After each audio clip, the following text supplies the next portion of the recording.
So I wanted everything happy to just encourage me that like things were gonna get better and I could get through this. And I did. Um, so if you are at a low point and you are feeling sad, don't give up. Here is your reminder that it got better for me. It will get better for you. Um, but so I did the fairy because in my childhood I was just all about fairies, and I got the toad because it was my favorite animal, and I was very much a nature girl. The dragonfly because that's for my nephew who I lost in 2017. Some forget-me-nots for my mother because they're her favorite flower. Ooh, thank you. Nice. Now I can just go and kill all of them. Yeah. That was so Valley Girl. What the hell? And thanks, guys. I should run to the next room while I still have invincibility.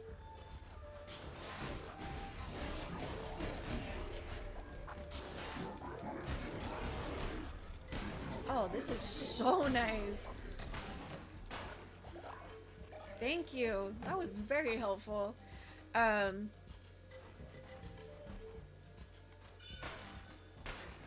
Okay, what rank was I on, guys? Oh yeah, my tattoo.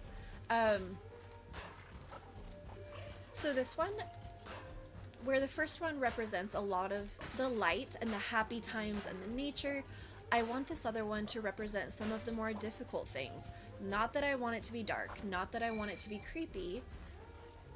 Chest drop food, not cold. Interesting. Okay, oh, boobs.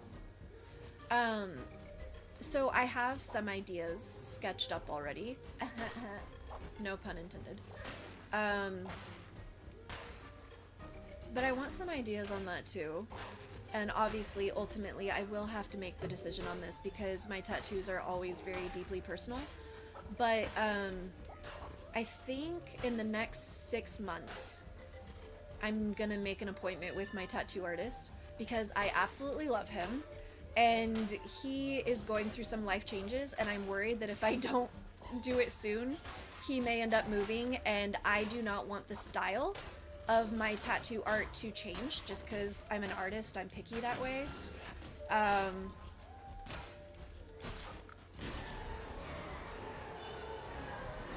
So I want to keep the same artist very badly. He's done an amazing job, and seriously, all the tattoos he did, this entire sleeve, the first part was only 600. The last part was 200. When I went for this same concept, they were going to charge me $1,500 for a 3/4 sleeve. Or no, sorry. Did I say 1,500? Yeah, $1,500 for this 3/4 sleeve. I got it for 600 the first part, 200, 800. So he does like this guy's good. This guy's good. No, I'm not telling you where he is because he's my artist. If anyone ever comes to visit me, I will take you to see him. But I'm not just giving out his information because I also don't want to dox myself. Although I drive like an hour to go see him. Yes, making puns. What do you think of a dove or dove wings? Oh, Jen, that is beautiful. I do like that idea. What I might do, so okay, let me tell you some of the concepts. A raven was one of the concepts that I wanted to use, and if Felly was in here, she'd be so happy. I've already told Felly what this means to me, because Felly is all about the ravens. A raven is a type, and crow are a type of bird that will... Neither. That will take on other birds, not of its own family, flock, or kind. And you can also teach them to talk. Crows can count if you teach them, if you're patient enough. No, it's not like parrots, but they can talk. So part of like just the experiences I grew up with, my family struggles, and then all of that. Oh, cute. Come on, D. Ah, Plimbo. Good old Plimbo. If this wets ye whistle, come down to me sanctuary, plenty of fine, legally acquired goods. Har har. How cute. Yes. So wings like the dove, but just make it the raven wings. And I didn't want to do just a raven. I love doing symbolism. So I really, Jen, that may just be incorporated where it's not the full thing, but just the wings of the raven. So I get the symbolism of it, but I don't have to do the full thing. Look at you. Very, very smart birds. Yes, yes, Jen, thank you. Still am thinking about, yes. Mm-hmm. And Coder, have I told you that that reminds me of the Wheel of Time? And I love the meaning behind that too. I also love it because ravens can also pass grudges. No, what is that? Well, it would make, oh my God. Is that true?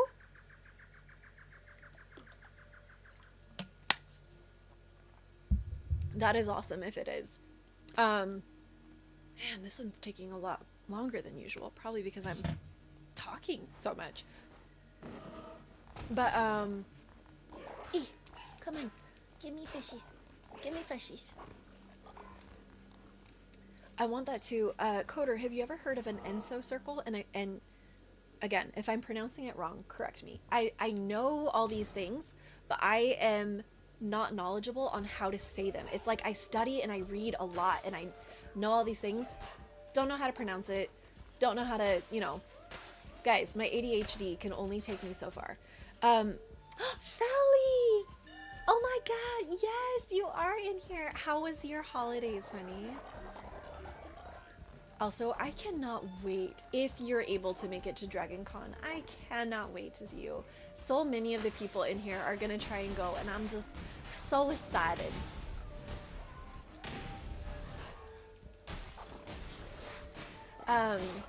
But yes, so Felly, I may get raven wings. Thanks to Jen, that was such a good idea.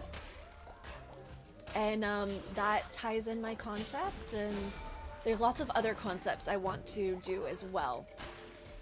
One is death has been one of the biggest and hardest lessons and battles for me to overcome in this life. And so I really wanted to do a concept from Over the Garden Wall, but I didn't want to get just a character from Over the Garden Wall. So I'm going to show you the very silhouette basis from Over the Garden Wall, but I feel like it depicts the loss very well. And then the other thing is I wanted to depict kind of like my awakening or my spiritual awakening kind of, or realizing that my goal in life was not to align, I didn't need to use that, not to align within a religion. And so I thought Lilith would be the perfect example, where I have the fairy here. Well, the opposite of the very kind, childlike fairy would be a woman like Lilith, who, if anyone does not know, Lilith was the first wife of Adam. And of course, in every religion, that teaches the story of Adam and Eve, which is pretty much Christianity. And there's not, yeah, I would say most forms of Christianity do teach. So Adam and Eve is the story that's taught. Well, no one ever talks about, and in fact, when you go back to like the very old origins of the Bible, before like the King James Version and other versions that were kind of made in the Middle Ages and altered, and in the Middle Ages, the peasants were not allowed to even read the Bible. The priest read the Bible to them, and that was to keep the followers ignorant and in the dark so that they could follow, because ignorant people are easy to control people.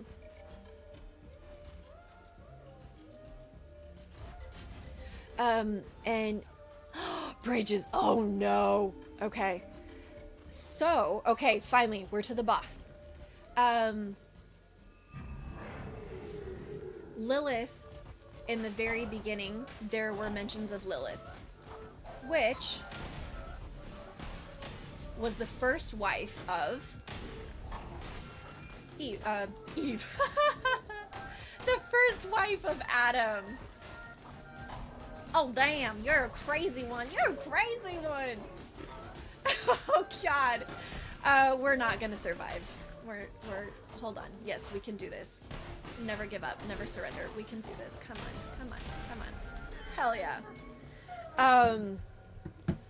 And when Lilith would not be submissive to Adam, the way that a woman is submit to unto her husband as the husband is submit unto the Lord, which not all Christianity teaches that. I understand there are many new forms now, but especially in the 90s, that was a big part of it. Oh, hell yeah. Oh, wait, hold on. Oh, dang it. I thought that was, like, crystal. Okay. Let's get out of here. Oh.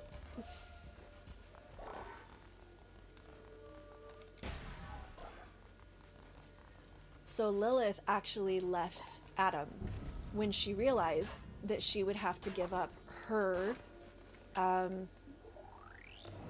freedoms. Hey, Shatter. Oh, I already asked you that. That's why. I'm so happy to see you here. And I will do my bridges. Viking rune for enlightenment. I love that. I love that, Coder. So yeah, Lilith, someone who was faced with love, but then took boundaries and preserving her own freedom and sense of worth above Pickle. We gotta revive you is the last thing, but all I have is coffee. And then that's when Adam was then laid down, Eve was taken from his rib, and Eve chose to be submissive, but then she made a mistake, and everyone has been blaming Eve for all the problems for the last I don't know if that's true for you guys, for those of you who are religious, but when I was really religious, we would talk about Eve like a foolish woman, what foolish woman she was. I know now a lot of people have changed the narrative to, no, Eve was wise, and yes, she had to commit a sin, but she knew that there was greater opportunity to learn good versus evil. Well, yeah, but that's what Lilith wanted too, so, like, what? Okay, off my rant. I'm shutting up. I promise. For a minute. Okay, let's revive Pickle. Is there anyone new who would like to join the cults? Was Shather the third to get eaten, or was it someone else? Oh, I can't remember. Yes, it's open. Pickle, come back to us.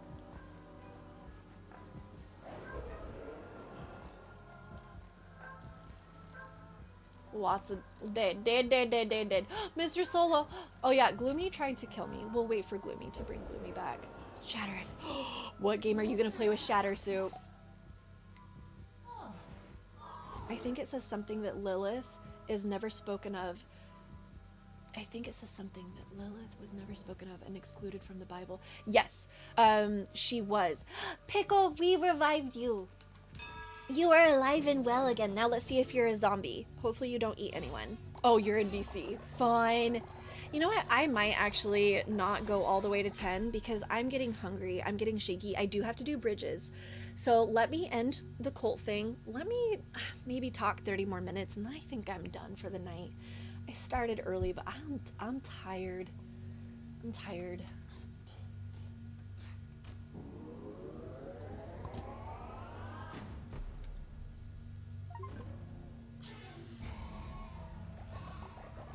At least that was dicey. Oh. Okay.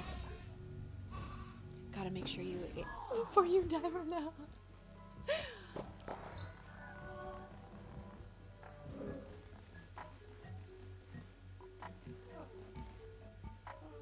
Where is she? Where's Pickle? Oh, You're tired.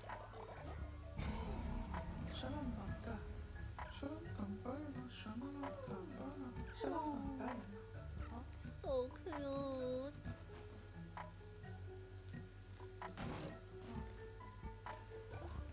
There's Pike cooking away.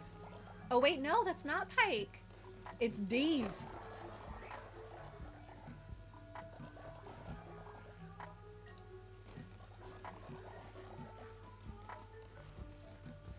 That face was for a reason. I'm seeing if anyone caught it though.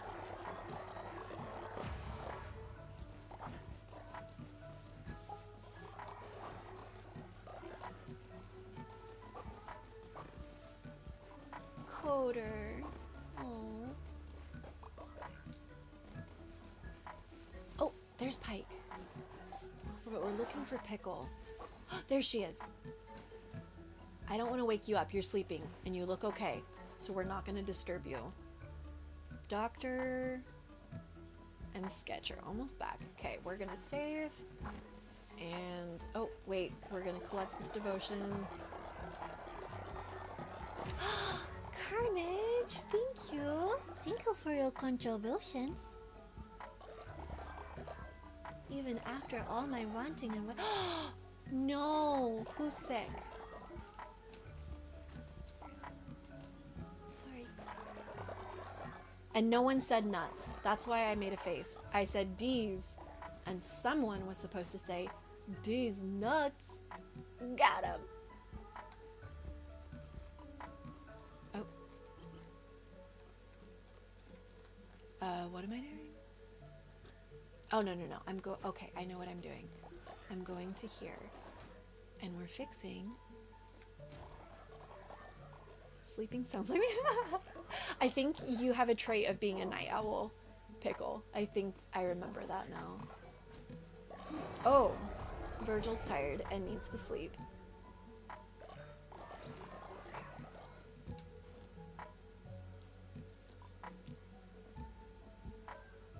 Oh. Apparently it is not death. Oh, these nuts completely went over my... No, it's okay. It's okay. My partner was like, I was like, what should I name him? He's like, name him D's nuts. And I was like, no, but I'll name him D's and I'll see if everyone else gets it. I just didn't want to get you. Oh, well, being mauled by a dog who thinks laying on you is helping you. Scout. Oh, being a cute boy. Oh, that's funny. You are helping so much, Carnage. Thank you. Let's try and bless everyone real quick. And then we'll save. I'm gonna pull up. Oh, we need to do one song at least today, too.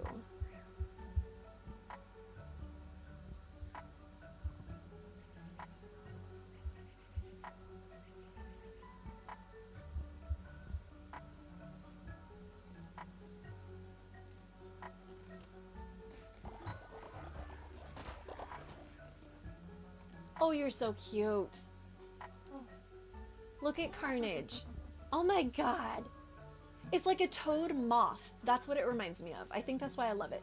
Like my two favorite things. Oh, that's another tattoo I'm gonna get. I am gonna get a moth, and I think I want it to be an old brown moth. A lot of you OG followers know the reason I love moths. I'll do a quick rendition of why I love them. Moths are the often forgotten and underappreciated pollinators of the night, and not many people know that. And that is why I love moths. And I don't want it to be a Luna moth. I don't want it to be something that's appreciated for its beauty. I want it to be an old brown moth. Because I love them. And they are beautiful. And there's a beauty in the plainness that I think a lot of people overlook. Okay. Virgil, why are you sleeping right there? Just, no. No.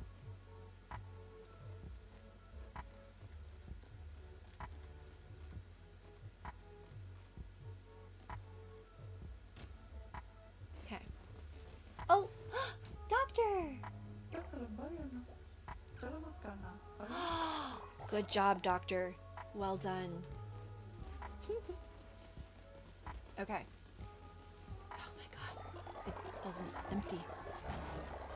And they will always seek out the light. Yes. But they also know how to be in the darkness. Like, nocturnal. Like, I feel like it's a balance of all of it, you know? Oh, and I don't know if Sue told you, but Scout's cousin Poppy is coming over. Oh no, that's so cute. We will need pictures of all the shenanigans that I'm sure will take place. Okay.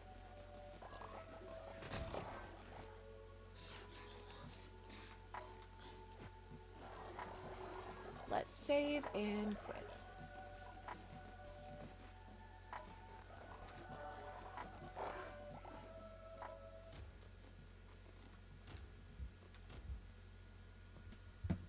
Oh, thank you, Jen. Ugh. Oh my god. I both love and hate moths. Fluffy toad.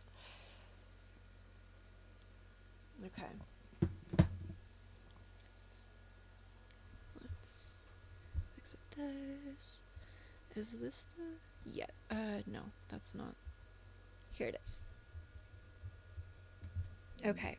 And this might not make sense to everyone, and that's okay. Sometimes if you haven't been through certain experiences in your life, it can be hard to understand where someone's coming from, and I totally get that. But knowing my experiences and where I've come from, try to just look at it from my point of view.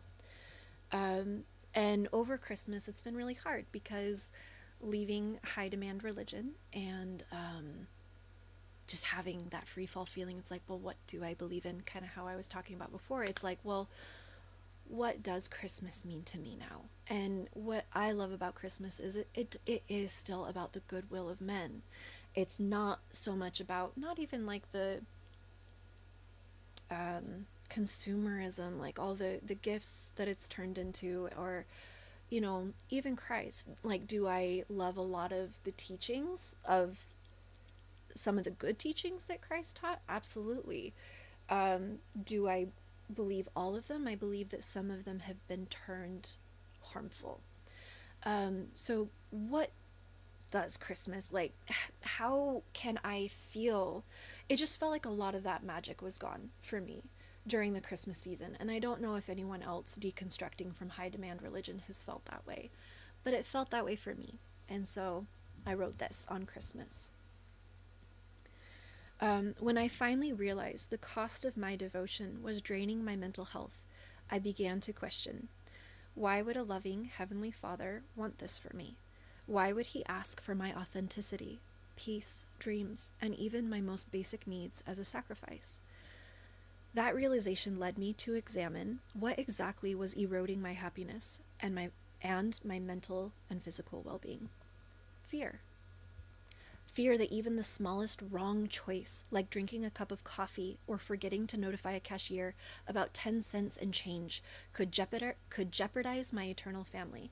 And all of this is literal doctrine that we were taught, literal commandments we had to make, literal general conferences. There are 2 every year where our prophet would come up and talk to us, and there was a speech. Everyone knows, oh, Mormons don't drink coffee. It's not just Mormons don't drink coffee. We're told that if we drink coffee, we won't make it into the highest level of heaven. Okay? Like, that's how extreme it was for me. The fear of making a commitment within the temple to obey my husband, but not having that reciprocated.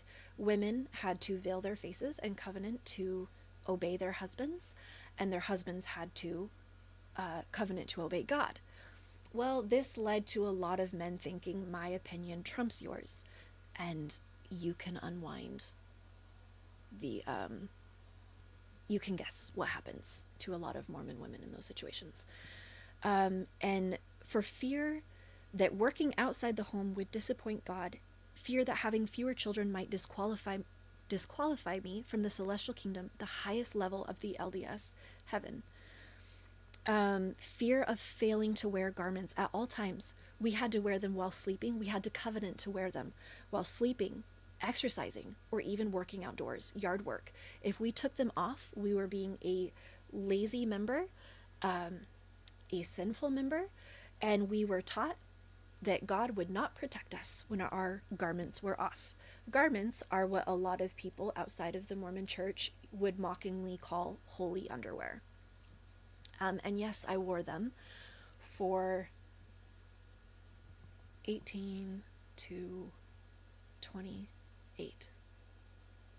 From 18 years old to 28 years old. So for 2 decades of my life, I wore them. And when I took them off, I remember having panic attacks while driving, thinking God was going to punish me by making me get in a car wreck. Okay? That's the kind of mental health trauma I'm talking about here.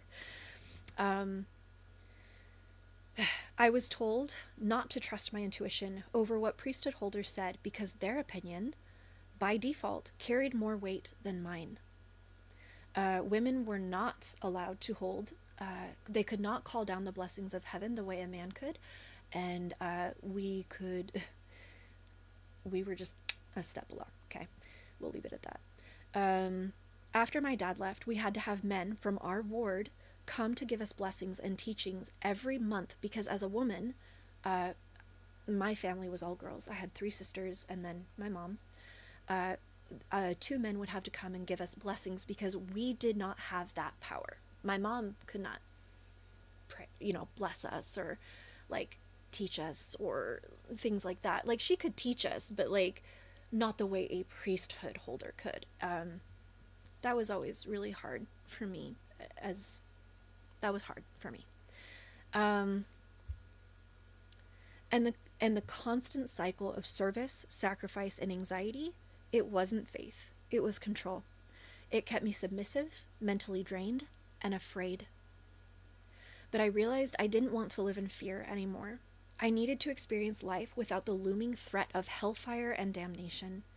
I needed to know what it was like to step off the straight and narrow, without feeling like my soul would be lost forever. When I finally detoxed and deconstructed from my Mormon religion, I discovered something I'd never known before. Not the way I thought I had. Peace. True, quiet peace. And it did not come easy, and it did not come right away.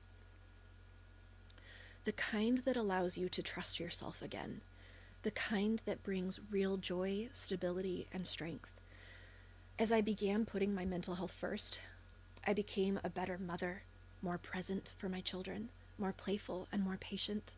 I wasn't weighed down by the endless callings, sometimes 3 callings at a time, service projects, visiting teaching assignments, or volunteering to the point of exhaustion that I was expected for the good, better, best, or God would be disappointed in me.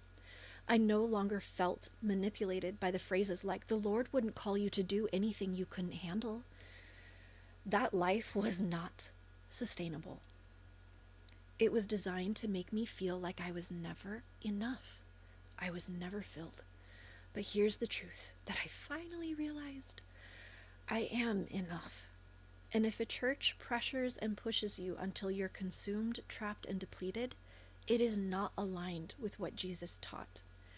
The greatest freedom came when I realized I didn't need any religion, any middleman to teach me that. End of soapbox. Yes. So for the LDS faith, yes, there are 3 levels to heaven. There is the telestial, terrestrial, and the telestial. Or no, sorry. Telestial, guys, don't quote me on the order they go on. It confused the hell out of me. But from the time I was a baby, it was the telestial, terrestrial, and celestial. Those are the 3 levels of heaven. So, and that's where the fear mongering came in. It was, oh, you can be a good person. But are you doing genealogy? Are you doing volunteer work until you're exhausted? Are you cleaning the church every Sunday? Are you helping volunteer people every weekend so that you can never have a life of your own? Are you, just on and on and on. The intention is Poppy will beat some human.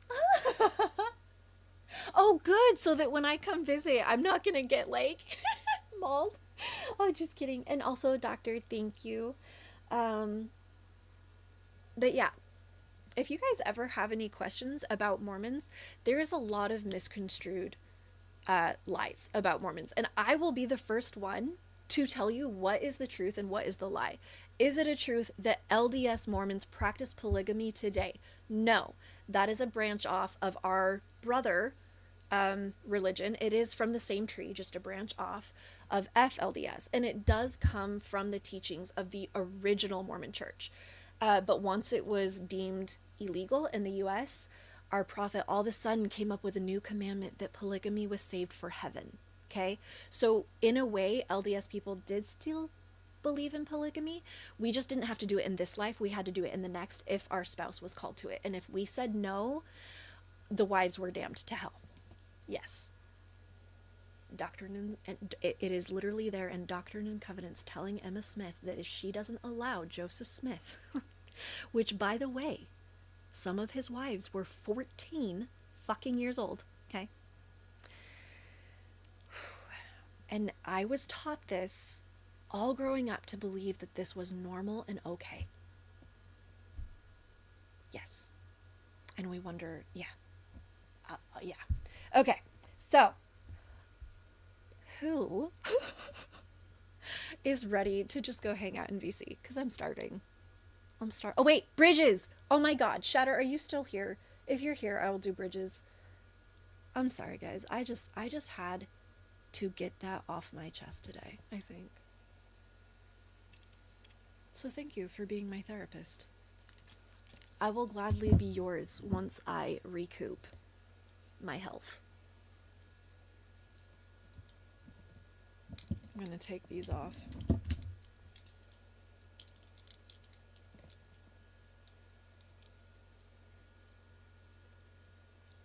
Here.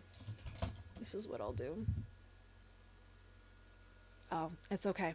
I'll do it, and then I'll tell him if he wants to see it, he can go back and watch the VOD. Okay.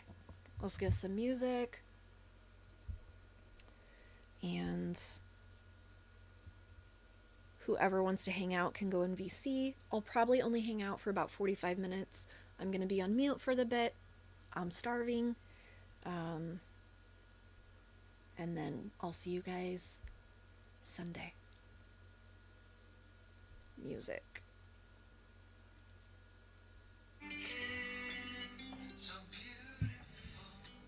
Yes, I do.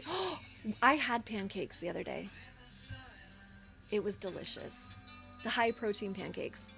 I loved them. So good.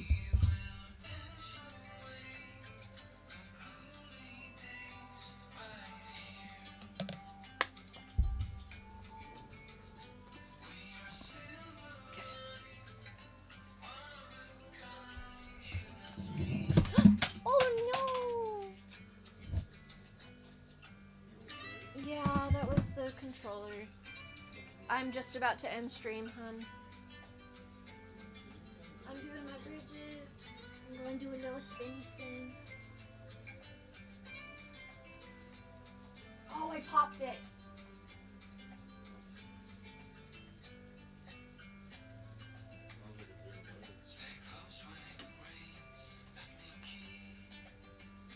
Let's see if I can. Nope, not enough space.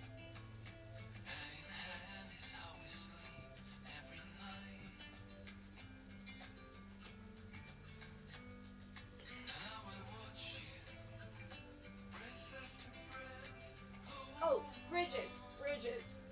So beautiful. And if you fall, I will catch you.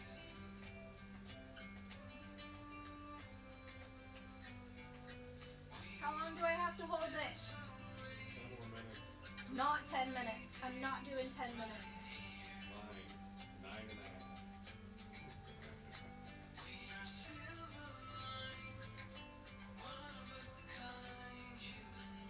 Oh my god, Jen, that's so cute!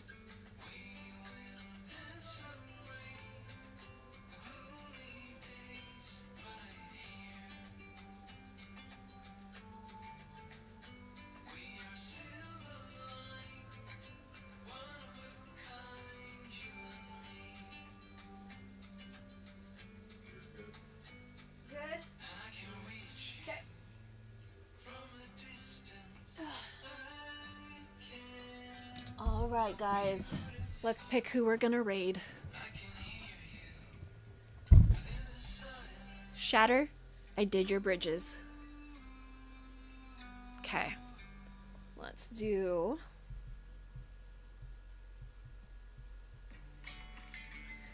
If you want to go ahead and copy the raid message.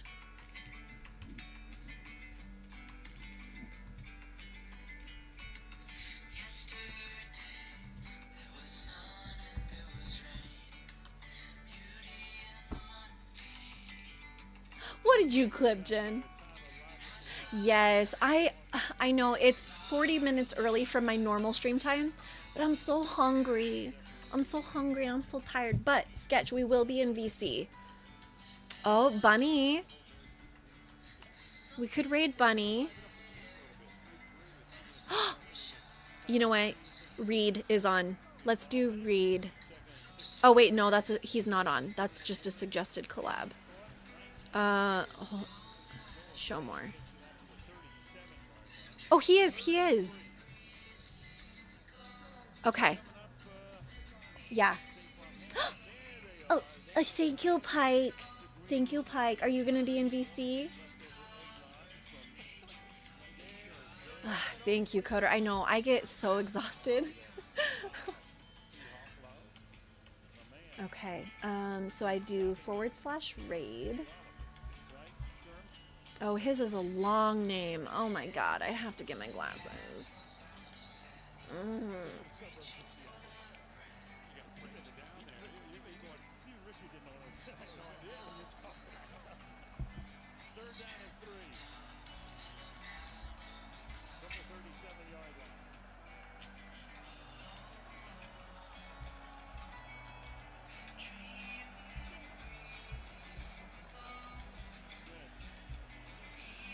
Old Lady Apples. Oh. Well, I can't because it's on my computer and then I'm doing it on my tablet. Okay. Raid.